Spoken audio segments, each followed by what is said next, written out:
Man, this anime, bro. Okay, we gotta talk. Alright, it's been a minute, my friends, but we're back with another episode to talk about some redo of Healer. Or as a lot of people will call it, Grape of Healing. And yes, the G is silent.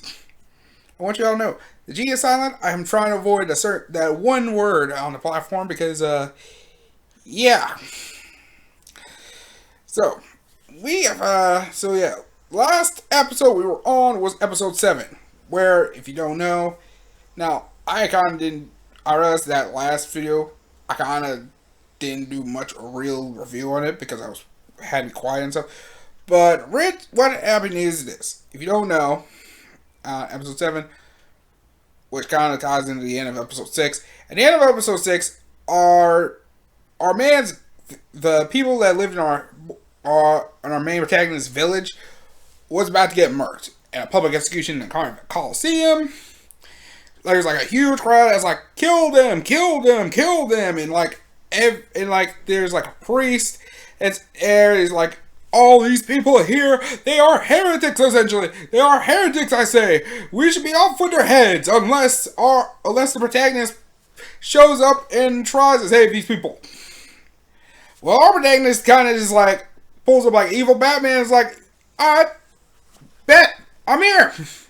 I'm actually in the crowd right now. What's good? So, if you want to know what happens, our man goes to the underground and starts killing these knights and soldiers, and pretty much just starts murking them one by one with his corruption healing magic. So now you're probably saying to yourself, "Oh wait, they're going to die, right? If he keeps attacking them, right?"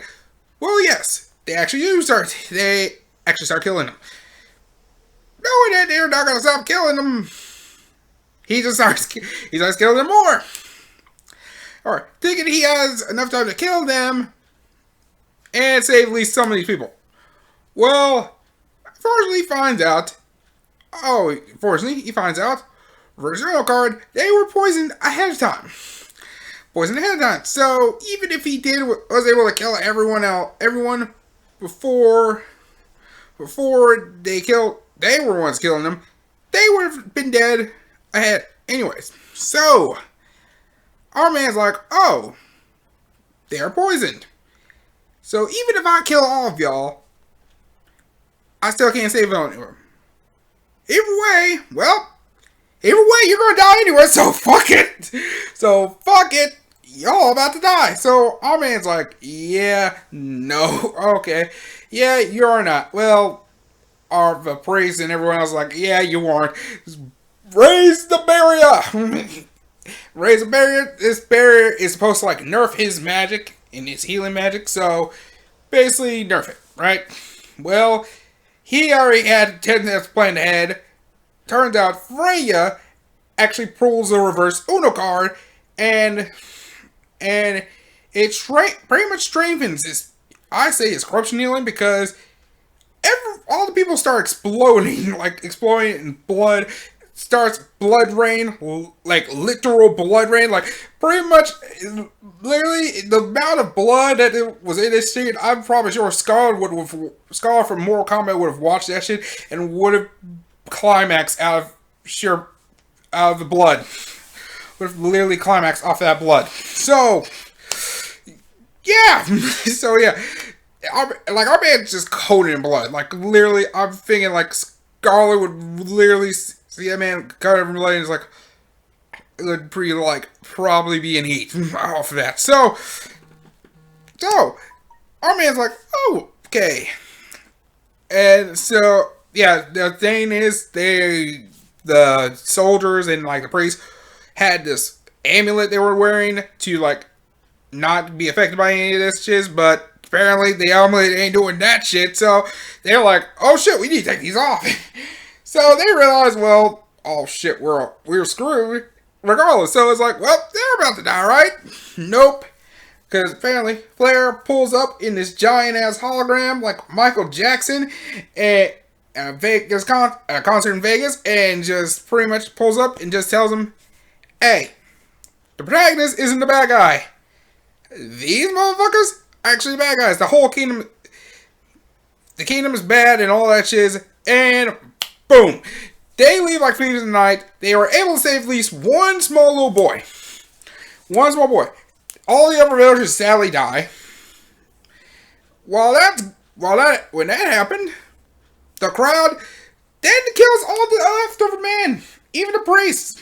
They all die. So after that, in the next scene, our protagonist actually tells this one merchant, the same merchant that kind of tried to murk him for that cure and stuff,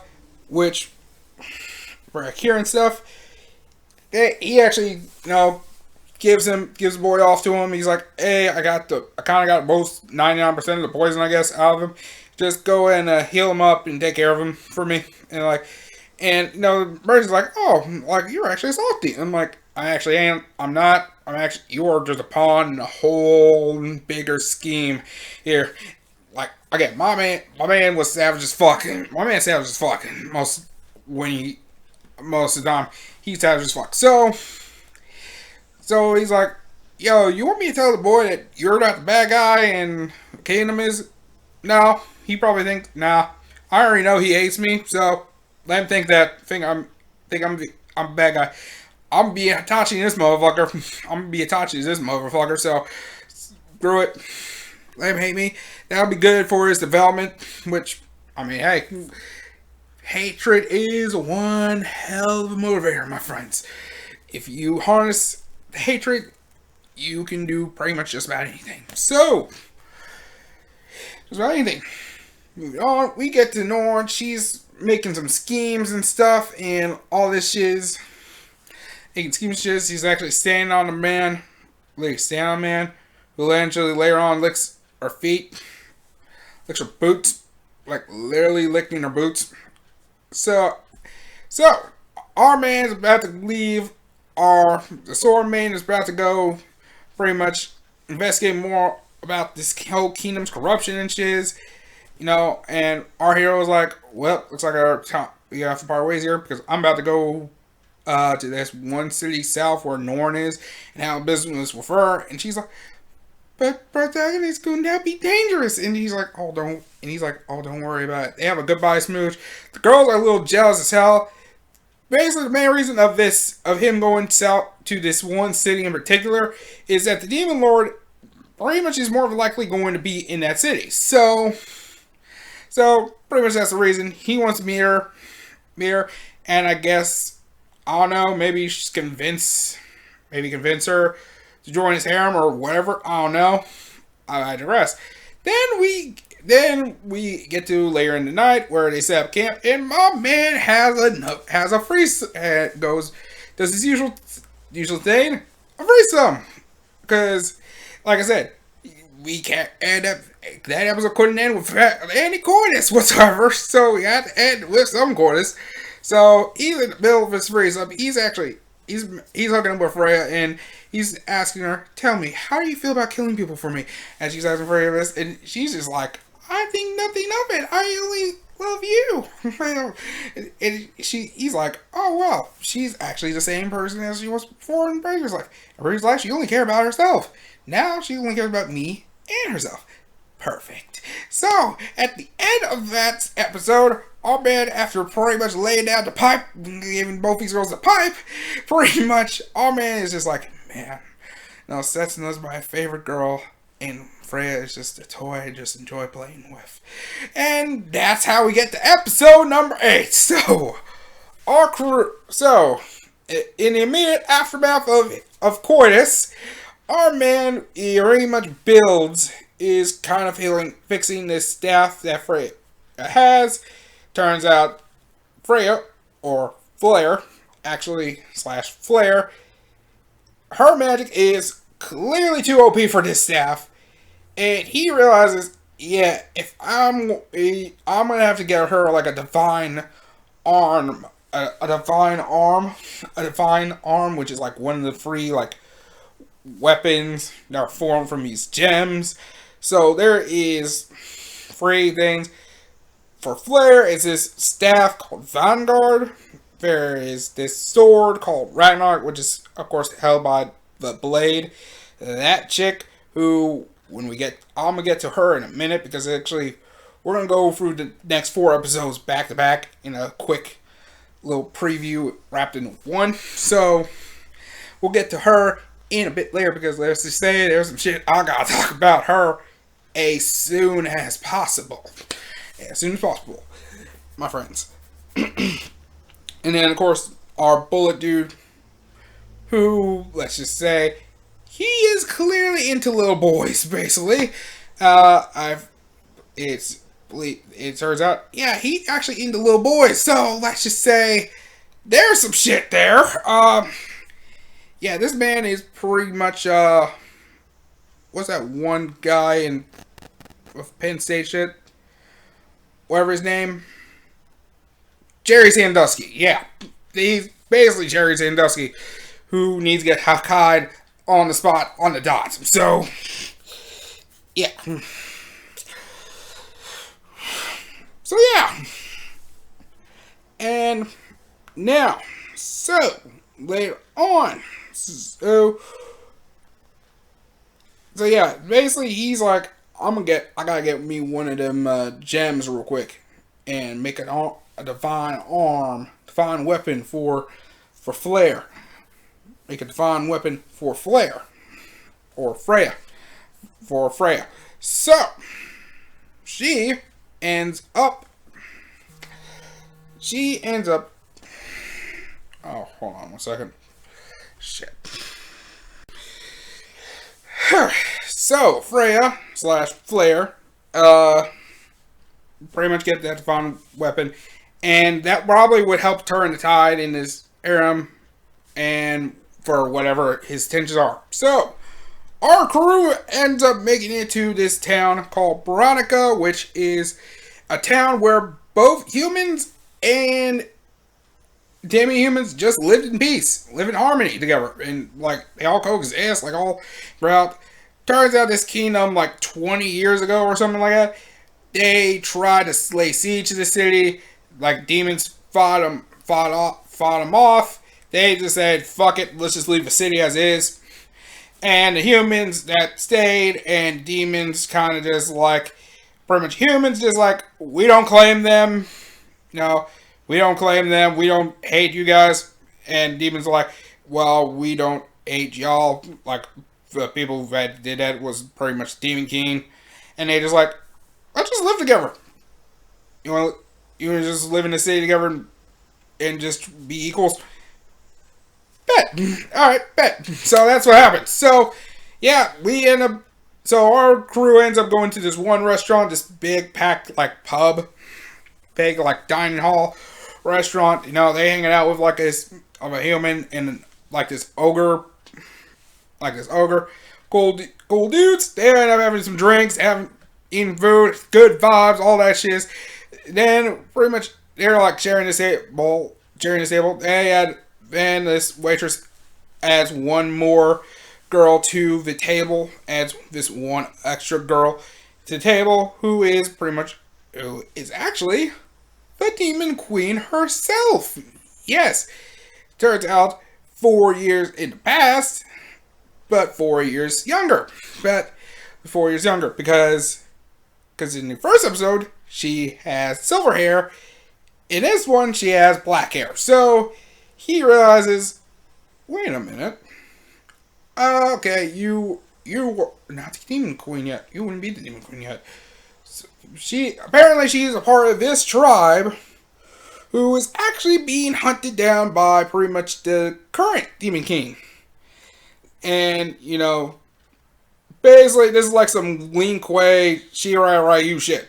Basically, let's just say, let's just say this. The Demon Lord is actually probably fucking Lin Kuei and Grandmaster, and our girl is pretty much Scorpion. Demon Girl Scorpion. So, there you go. So, So yeah, there you go. Well, they're eating, they're having conversations. He's kind of implying like, I kind of know who you are a bit, saying that you are actually that demon queen, and she's like, you're like, she thinks you're joking. I'm like, I actually am not trying to make fun of you or anything. I'm just kind of, and then as that's going on, these bounty hunters end up blowing up the restaurant, blowing up this restaurant, trying to capture our demon girl. She gets hit with they hit her with a paralyzing arrow, but our party just says, yeah, you ain't taking her. They help rescue her and get her out of there, get her out of the place. They leave. They end up dipping.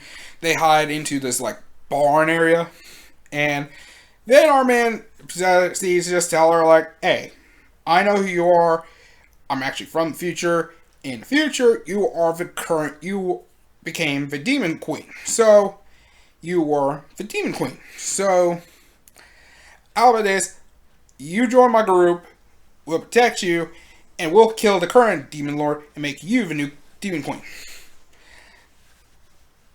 And all I want in exchange is that philosopher's stone.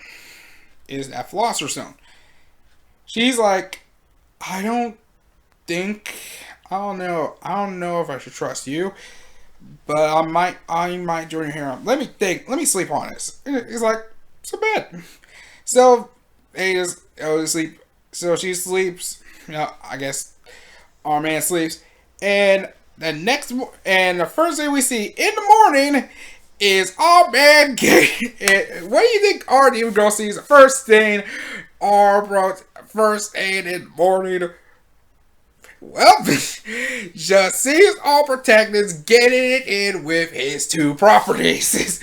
Girls, and she's just like, what the fuck is going on? She's like shocked and embarrassed. She's like, what the fuck's going on here? Like, what is this? Like, and our man's like, oh, morning. Like, just like casually, just like, oh, what are you doing? Like, oh, this is just part of our morning routine. Like, seriously, like, what is your morning routine, really? I'm like, for me, I just get up, I use the restroom, I weigh myself in the morning, I brush my teeth, take my vitamins, multivitamins, and it just be up every day. Nope. My man's first instinct, I guess, is just getting it in with these girls. I'm like, this man literally, I don't know how many times this man fucks a day, but man, he be fucking. This man be fucking. So he's like, he ends up telling her while he's smashing his girls out, like, hey, if you're gonna be part of the harem, you're gonna be a part of this. You know that, right? And she's like, I'm an adult. I can tolerate this, but I only do it and I want to do it. So she's kind of playing that Tsunari card. He's like, oh, you're a girl, you're an adult, huh? It's like, this man really has savagery in his DNA, because this man stops what he's doing. He walks up to his girl with his power pole full extension, fellas, and it's just pretty much tells her like, all right, prove me you're really an adult. And the last shot in the last episode is a silhouette of our man's power pole on full extension across this girl's face, and she has this shocked look of like, oh shit, this guy got like, my man's built like. What's the best way to describe this man's dick? Hold on 1 second, let me prove something in here. His shit looks like this, essentially. And yes, I got a giant pencil. Yes, I have a giant pencil. So, bear with me here. And I guess he decides to take out his degree of grab a woman by pussy studies from Donald Trump University. And he kind of rejects it, which is the next episode, where she kind of rejects it, and then they kind of scold her like, well, pretty much just tell her like, you shouldn't have been talking shit. So they have breakfast, and they're like, so he's like, all right, we will help you. We want to help travel with you, and we're gonna do it. All I want is that Philosopher's Stone. If you give me that Philosopher's Stone, I want you to help pretty much end this war between humans and demons, basically, essentially. Between humans and demons, and all that shit. Well, our demon girl says, like, I actually know one thing that could help is this giant legendary, like, bird that helps spread disease or whatnot called Calidris. So, it's this very, like, basically, this thing probably fucking Ho-Ho or fucking Lugia or whatever fuck type bird. So our man just essentially is basically like, alright, bet, what do you want to do about this? So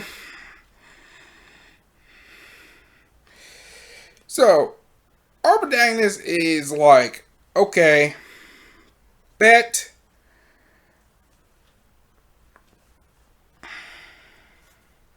So, like, potentially, the protagonist is like, bet. I am actually. So, I forget how this goes, how this episode went, because my mind blurry a bit. Next episode, so in this episode, he proceeds to. He actually disguises himself to actually investigate that whole restaurant.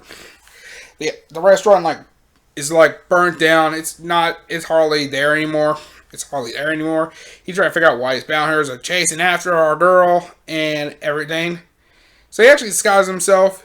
So he's just investigating the place, trying to figure out some clues.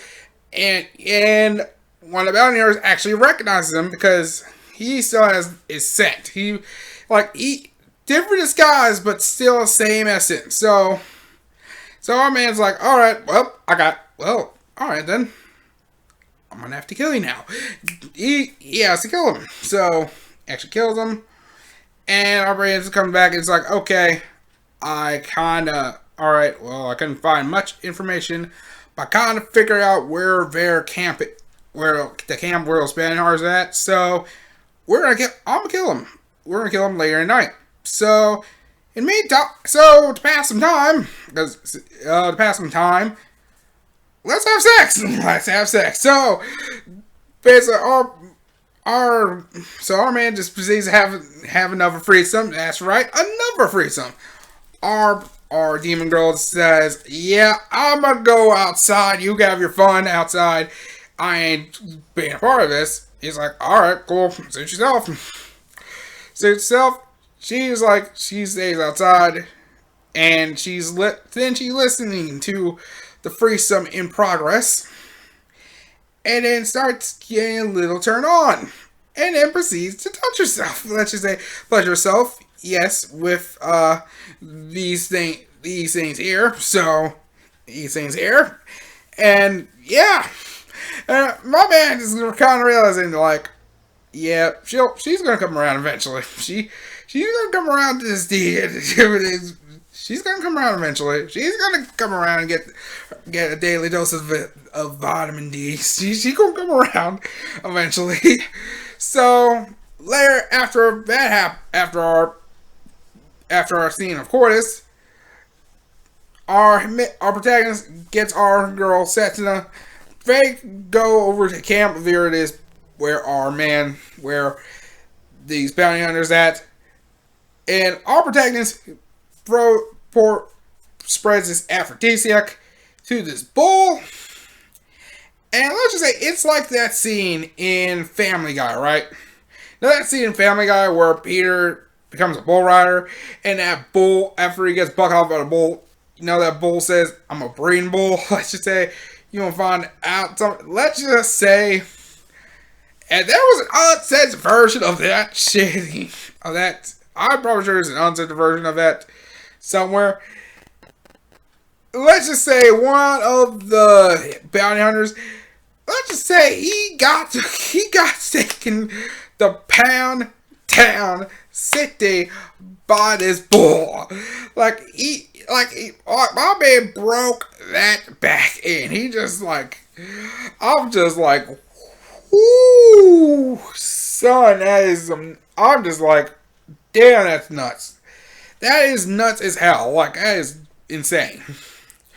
So, pretty much the rest of the batteries come through. They kind of like hear that shit go down, and they're like, what the fuck going on here? And meanwhile, my man and Cessna just starts murks them with ease.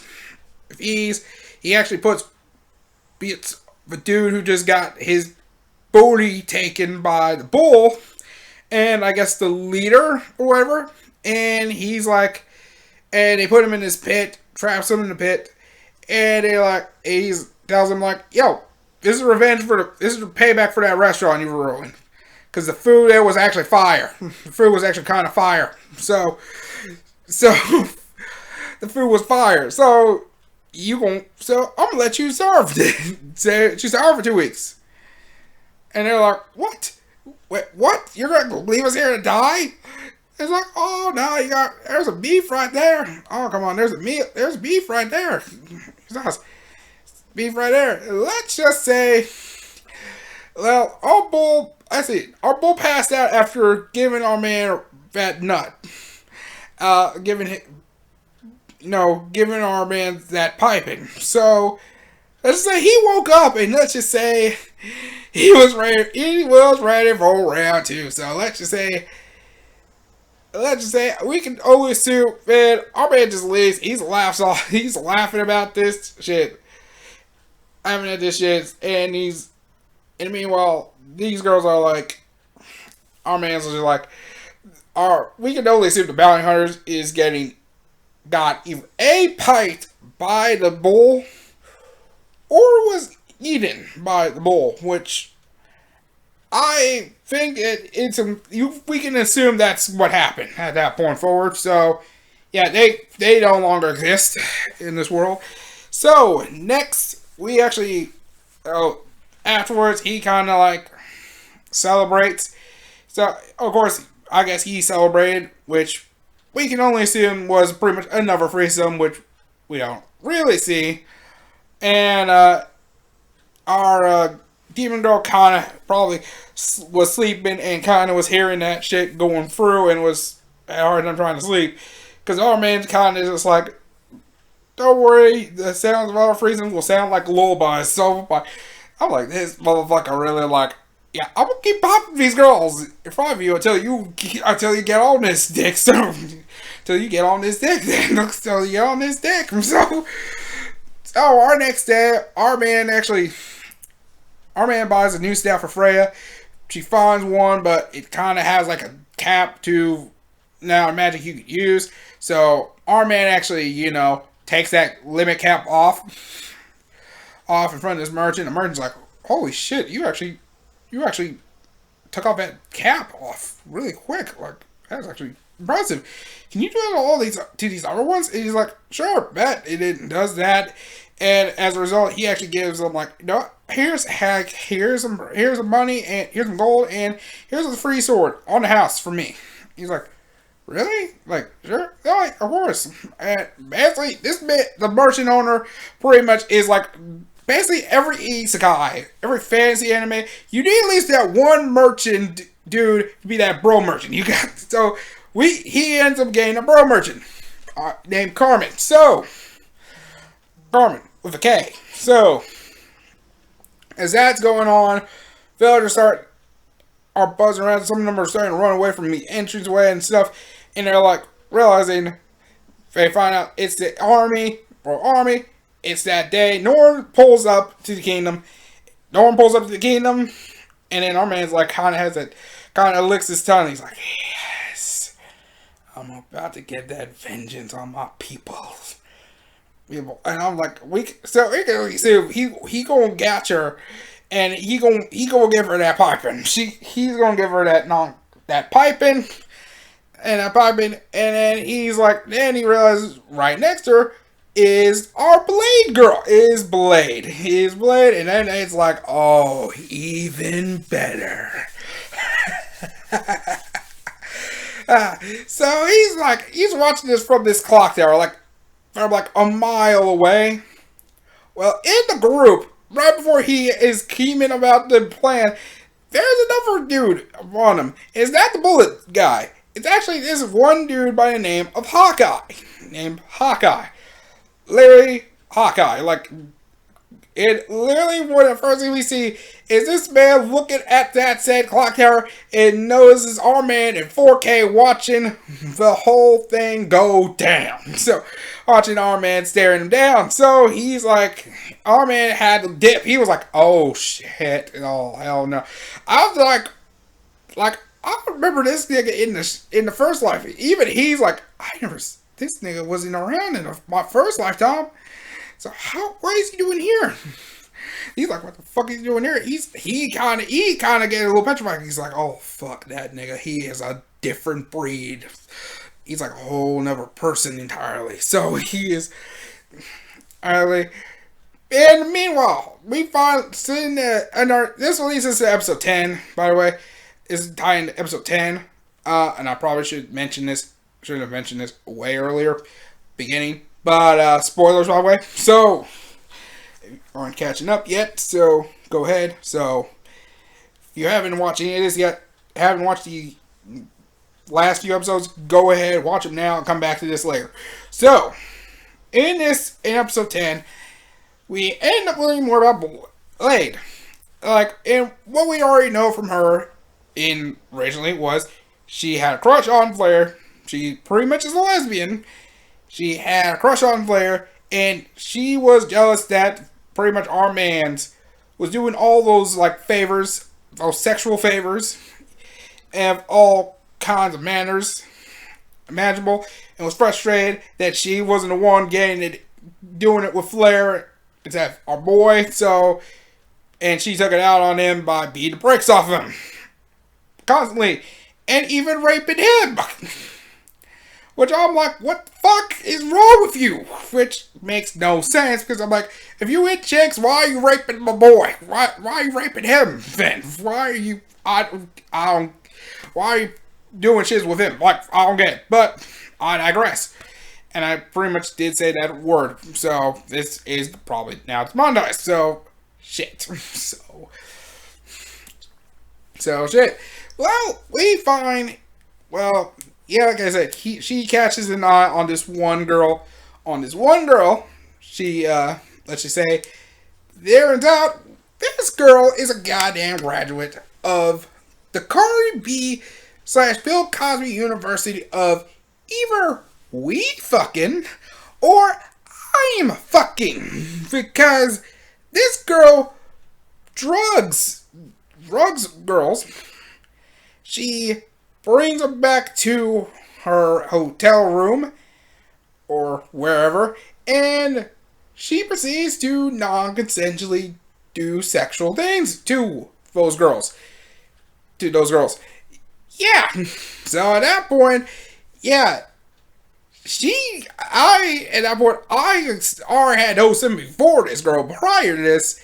Now I'm like, you, ma'am, need to get Hakkai'd instantly. You got to die. You got to die.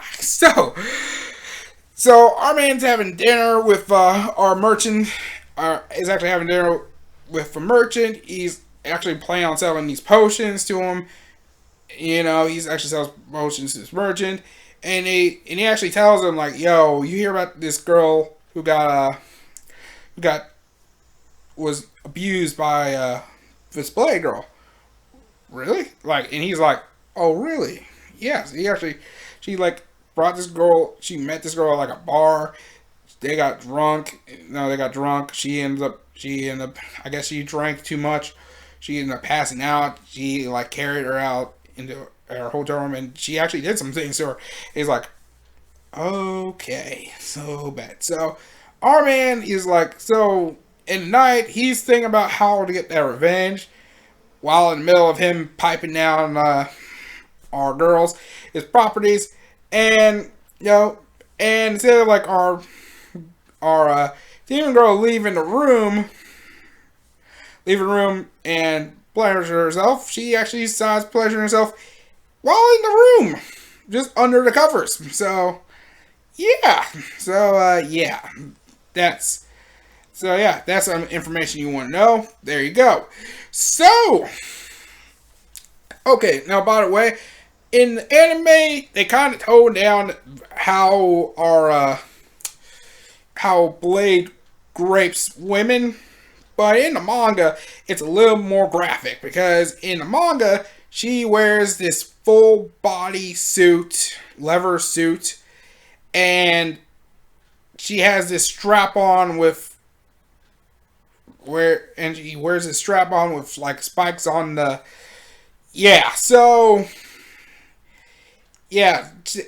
so I'm probably sure if there's probably seen there I see when you read the manga, that chick gonna be looking a little more graphic. So I guess the anime decided to tone her down, because I think that would have been too much. So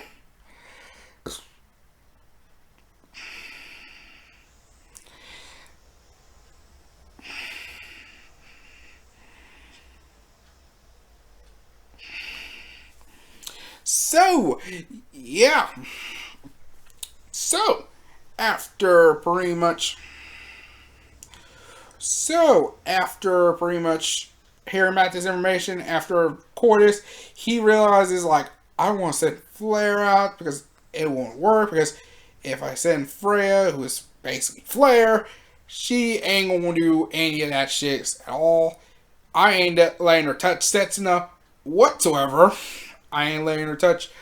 I'm probably not sending Demon Girl out to do anything, because I'm protecting her. So my man just said, you know what? I'm gonna turn myself into a chick.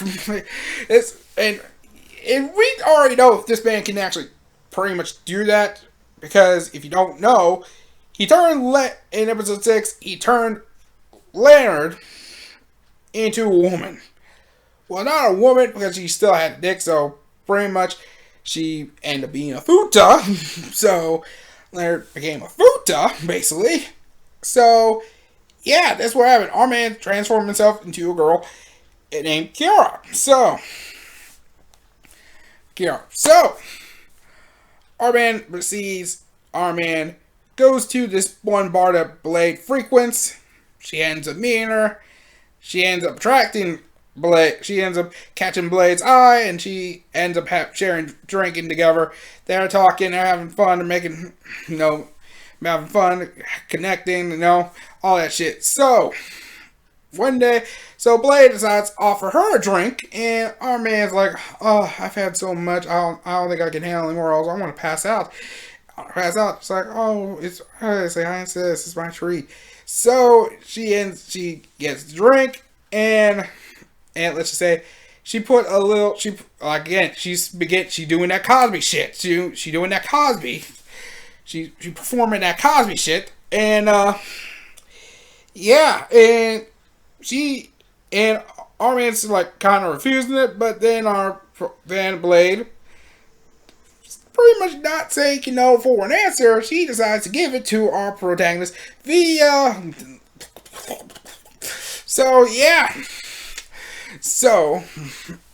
And here's the thing, our man's immune to probably all drugs at this point, so, because it's pretty much immune to all drugs. So he knew this was going to happen. He knew this is a sleeping drug. He knows that she's going to try to drug me anyway, so I'm just pretend he passes out. Our man's passed out. Our Blade girl carries her to the hotel room. As she's doing that, this one guy, who apparently was the father of this one girl that she non-consensually piped, pretty much raped, pretty much pulls up and is like, I'm going to get revenge for my daughter, you bitch. And literally our Arya pretty much wakes up and realizes, yo, you gonna die. Oh man, you gonna die. So he ends up knocking about to save him, and he fights, and he's like, well, I guess he will. Oh, then, I guess I'm gonna have to fight you now. He ends up fighting her. He uses like these poison knives and needles and all this shit, and basically she's like, oh, that's cute. You have poison knives and needles and shit. How cute. But you see this, darling? This is my sword, Ragnarok. And this sword pretty much makes me, not only makes me stronger, but it nerfs all that bull. It pretty much makes my healing be stronger, and basically makes your shit weak. Basically makes your poison weak. And yeah, she proceeds to choke our man's out. Just basically just grabs her by the throat and just like go to sleep. Just one-handed, just go to sleep. Go to sleep. Go to fucking sleep. And yeah, she passes. Our man passed out. Then we go to the hotel room. He is pretty much tied. Our man's tied up, and it looks like it's about to go down. And I realize she's awake, and again she thinks it's a real girl. She doesn't realize that it's our man's in disguise the entire time. And then we pretty much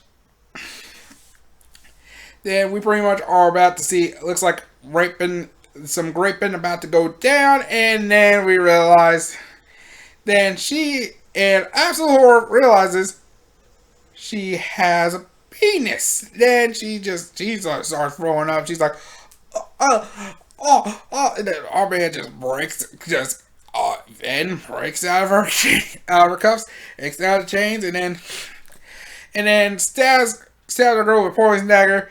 She's just like trying to get that sword because you know, if I just get that sword, I can heal and then I'm back normal. And then nope, she stabs him again. She stabs our man again, and then it's like, and then our man's like,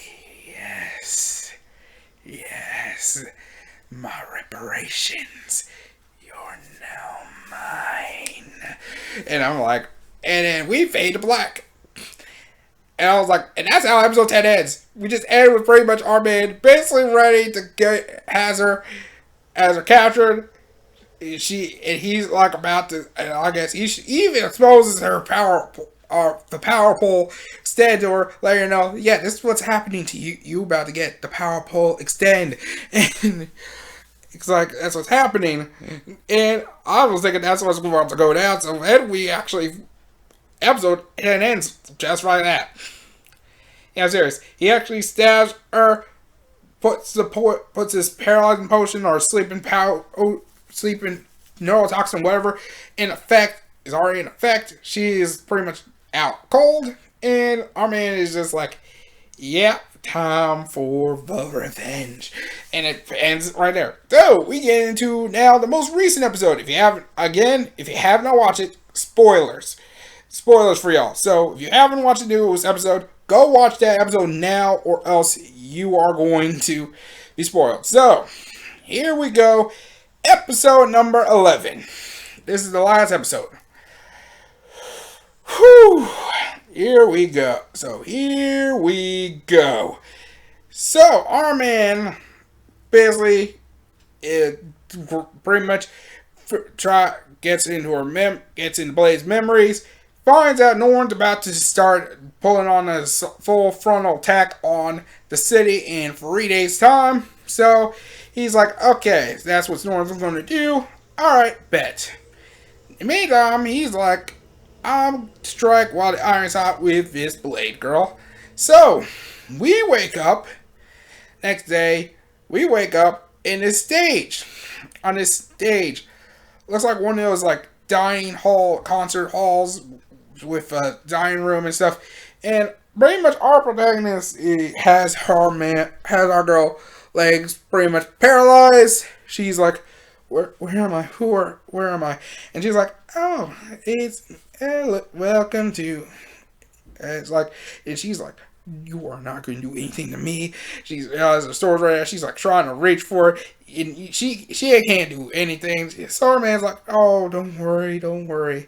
Oh, we're gonna have a little game. We're gonna play a little game. Little game. Well, behind the curtains is a group of brothers, so like three big men who are pretty much all in their natural glory, and they just looking at our girl, looking at Blade like a guy, like let's just say this girl they looking at her like this, like she Piper Perry, and it's about to be that scene. It's about to be that Piper Perry type shit. So you remember the episode 6? So it's like, oh, we get a run back to this shit. So that's what we thought. So that's what I was thinking. Oh, run back time. We will run it back now. We got some gang banging in his show. So we're back to the gang banging, okay? Well, great. Well, this is going to be fun. So we're our protagonist tells him, okay, I only gave two things in one. One part is aphrodisiac. So, So you're going to be entertaining these gentlemen. Now, if you don't, this other thing's going to kick in effect, where these people are going to turn into straight cannibals. Literally, this man is pretty much telling her, listen, if you can satisfy all these guys from now till morning, I'll end this right here. I'll give you your sword. You'll heal back up, all that shit. So, and of course, then pretty much Blade tries her best to at least let the guys have fun, and then pretty much those boys, alright, have fun, boys, and pretty much just like, so, enjoy, it is like, pretty much enjoy, and the boys just like, he just tells them guys, have fun, boys, like, have fun, boys, and then they just start hopping in, and it's just an all-you-can-smash buffet. It's an all-you-can-smash buffet. Little all-you-can-smash / all-you-can-eat buffet, basically. And this girl is the main course, and our man is just casually drinking wine, having these mini tomahawk steaks, and just watching this shit just go down. And she's just hoping, like, she wants to see her try at least. Because now she has this part of her brain, and she's like, do I actually become a slut, man? Like, you gotta either be a slut or be geek, or either get eaten out figuratively, or eaten out literally. So, I mean, you gotta choose at this point. You gotta have to choose and I'll choose at this point.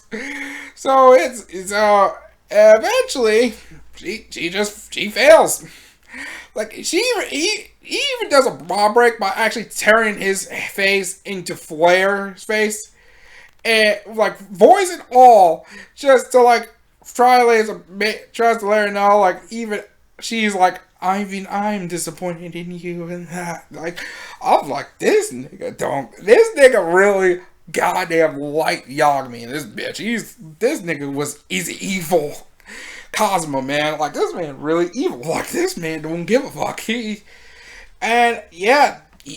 Eventually she fails, and she just then becomes a literal buffet. literally becomes a literal buffet for these guys. And, eventually her sword ends up turning into this gem, because originally the divine weapons are gems, and I guess when you die, those weapons turn into back to gems. Basically, we're back to gems. So he has this gem now. The goal is pretty much have consumed the woman, and my man just like laughs off in victory. Pretty much laughs off in victory. So our man goes back to the merchant, goes back to our boy Carmen. He's like talking to him. He's like, man, I'm actually enjoying, thanks for letting me sell these potions for the people. Like, I'm actually making profit. Like, here's your part of it. And I was like, oh, no problem. I'll make sure to make some more for you tomorrow, brother. And he's like, all right, cool. While all that's going on, our protagonist eventually meets our boy Hawkeye, and our man Hawkeye is like, "Oh, hey, I think I recognize you. Weren't you on the clock tower?" And he's like, and he just pretty much tells us like, "Oh, I'm a traveling merchant. I'm actually a traveling alchemist. I'm actually, I kind of want to keep tabs on what, like, if the army coming through, like, you guys kind of would, if I sell I try to sell the best quality products, but I actually know you guys would kill me if I fuck up. So yeah, even like our man, even like." I think the kingdom would use a guy like you. Why don't you join our ranks? And he's like, yeah, no, I kind of like to be a free spirit. So he's like, okay, well, I see. Well, you have a good one. Yeah, you have a good one. But just keep in mind, like, even our man kind of knows, like our girl says that kind of was like, you want me to do anything to him? Like, and he's like, no, it's good. You're good. He's just like, I mean, he is. I can beat him in raw strength. You can actually take him, but she knows it's not gonna work. It's like he knows. He's like, yeah, I can't do this. I can't fight him. This guy never breed of human being. So I'm not gonna do it. So do anything. So he realizes, yeah, I'm gonna need a divine arm here. So he decides, I'm gonna connect to this gem, and I'm gonna get my divine arm. So, which he ends up getting this new divine arm, which we're going to call Gregorius. On his arm, which is this gauntlet. Now, here in the manga, it was a ring. It was actually a ring. So, I guess they actually decided to add this gauntlet just to add a little emphasis to this thing. So I'm wondering, what would you do if you got pretty much this god armor, or whatever? How would you celebrate? So, man's like, hey, I just got, and he is just like celebrating. He's like, has his evil laugh, just,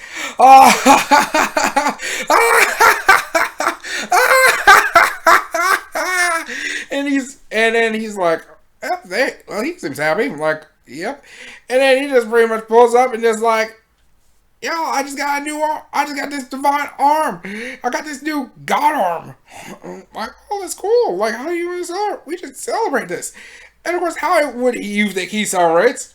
Sexa, and he's kind of just like, it's kind of like how episode 6, that was in episode 6, the sex scene in episode 6, where he was just shot. This one, out of happiness, he's like, I will not be gentle today. And my man, hey, that's what kind of, hey, like, we just see this man just give these girls every kind of dick imaginable.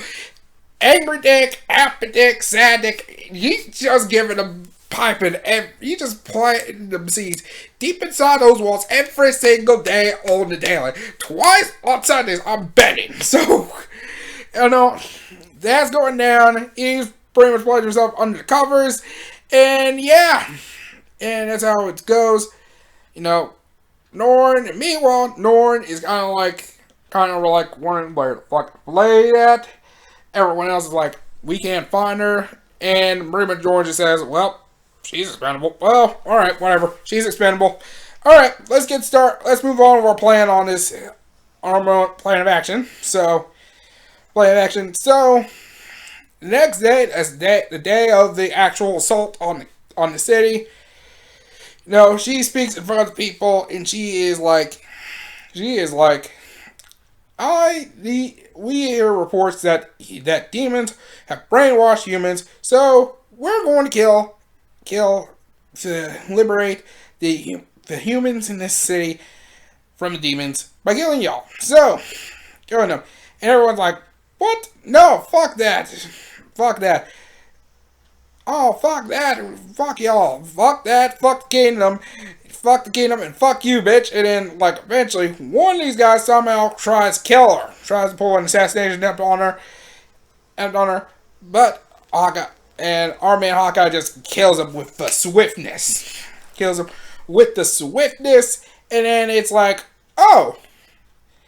Like I said, I was right. The humans are being brainwashed by the demons. Oh my god, we have to slaughter them we shall give them no mercy, no quarter. Just kill them all.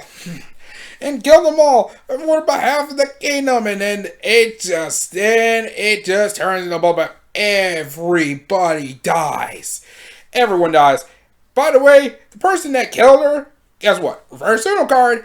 They were actually plants in the crowd. They were planted people in the crowd to pretty much pull that, to make that sun happen. Make the sun happen and pretty much greenlight it. So, yeah, this army just starts killing everybody. Everybody. No, and like, there's just absolute zero mercy. No mercy whatsoever. No quarter, no mercy. They just start killing. Just stab, slashing, every blood all over it. This city is just coated in blood. It's also raining. Our man is kind of like seeing this shit go down. He even sees our boy Carmen get murked. Get murked by a soldier in the army. And my man sees our brothers. He's like, my man, Carmen. No! He's like, I even felt shocked. I was like, oh, damn. Oh, my boy Carmen got to get murked. R.I.P. to him. And I was like, well, and it's like, and then my man's like, yeah, Norm, you gonna get it today. You about to get the reparations. You gonna feel every piece for my people. For Anna, for Carmen, for everyone, you will die! And he gets his divine arm, he grabs his sword, and he just starts slashing and killing every soldiers one by one, starting people, saving. And yeah, there was the human and the ogre that was at the restaurant, are looking like they're about to get murked. Boom, our protagonists come through like Batman and just starts murking. He starts murking them, and you're like, oh shit, our boy actually murking these people. He actually making moves, and they're like, Norman Hawkeye is kind of like, doesn't know what's going on. They like kind of hear that he's kind of starting to attack them, but like usually they're like, oh, the play is working, but there's a guy who's really killing them all, and they're like, oh well, okay, well. Oh, alright. Hawkeye, I think he's probably you about to go out there. And right before that then right at the end of this episode, our girl Flair pulls up on this giant-ass hologram, and then we end the episode right there. That's episodes 8 through 11. That is Redo Healer. That's episodes 8 through 11 so far. I don't know how to feel about this. My thoughts about this whole thing, my thoughts about these episodes so far. Woo! They just ramping it up, man. I am ready. I actually did see something that I kind of was reading, like Redo Healer thing, to figure out the whole situation. My thoughts of the anime so far, this is it's nuts. I actually did tell my sister about this anime, how wild this show is, and even she's like, yeah, this is too much. And I haven't told her about episodes 8 through 11, so let's just say she knows how the first 7 episodes went. But yeah, I explained explained the anime to her, the first few episodes to her, and even showed her a video where it was made by Prince Vegeta, by the way. And this man, and his breakdown of the anime. This anime so far has been nuts. I think this is so far, of all the animes I've watched, I've not watched a lot of animes. This one's the wildest one I've ever seen. Like, this is not a real anime. This is an off-brand. This is like some rants. I've seen some hentai where it's like, okay, it's alright. It's not crazy. I'll watch a lot of crazy dark fantasy hentai. I'm not into that shit. I'm not even into tentacle, really. I'm not even into that tentacle shit either. So, but yeah, it's just nuts. I don't know if it'll ever get dubbed. But if it ever, because Sentai Filmworks actually has the license to it. So, if Sentai, you decide to make a dub to this, chiz, I swear you shut up and take my money. Take my money. Hell, if there is a stimulus check if another stimulus check come through, you could have all the money in my stimulus check. Because I'm probably going to rob somebody and get that money back. I'm joking. I'm just joking. But still, like, I would love to see a dub this come through. because I just want to get a dub. Just get a dub. And I want to get people the Blu-ray just to give them the shock and astoundment. Just to see the look and shock of people's faces when they see it. Anyways, I'm actually the uncensored version. I got stuff. Alright, I hope you guys enjoyed this video. If you guys want to go see Redo Healer, go ahead and find it yourself. I ain't giving you no shit. I'm not sharing no link with you. Fuck that. But yes, anyways, hope you guys enjoyed this video. Make sure you leave a like. Share this around with everyone in need of Big J money in their life. And if you got any recommendation for another video, leave a comment for me to see. And don't forget to subscribe for more me. In the next video will be money. Until then, my friends, goodbye and good